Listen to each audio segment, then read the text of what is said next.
বন্ধু বান্ধৱীসকল, এয়া চাওক ঘৰৰ একদম ভাতকেৰেলা ধুনীয়াকৈ পাৰি আনিলোঁ। পাৰি আনি ভাতকেৰেলা ভাজি আকৌ ঘৰৰ জলকীয়া কেইটামান ছিঙিলোঁ। তাৰপিছত আকৌ ঘৰৰ তৰৈও পালোঁ, কাষৰ মানুহ এঘৰে দিলে। গতিকে এয়া তৰৈ সৈতে এতিয়া মাছৰ আজি তৰকাৰী হৈছে আৰু এয়া ভাতকেৰেলা ঘৰৰ মই ভাত দেখিছেনে কিমানখিনি।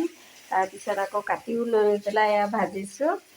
আকৌ এয়া তৰৈ, ঘৰৰ তৰৈ, এয়া ধুনীয়া একদম ঘৰৰ বস্তুটোতো সোৱাদ আপোনালোকে জানেই। এয়া ঘৰৰ ঔটেঙা সম্পৰ্কীয় এজন আমাৰ ঘৰলৈ আজি আহিছে আলহী।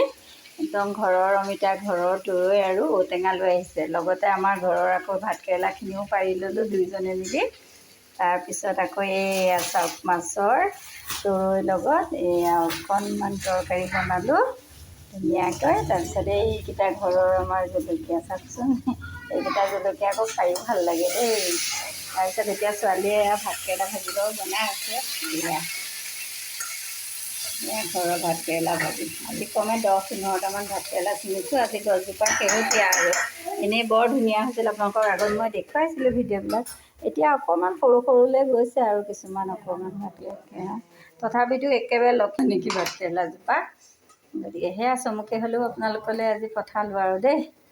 গতিকে ঘৰৰ বস্তু পালে কষ্ট কৰি হ'লেও বনাই খাব পাৰিলে, ঘৰত এনেকৈ এজোপা শাক পাচলিৰ গছ লগাব।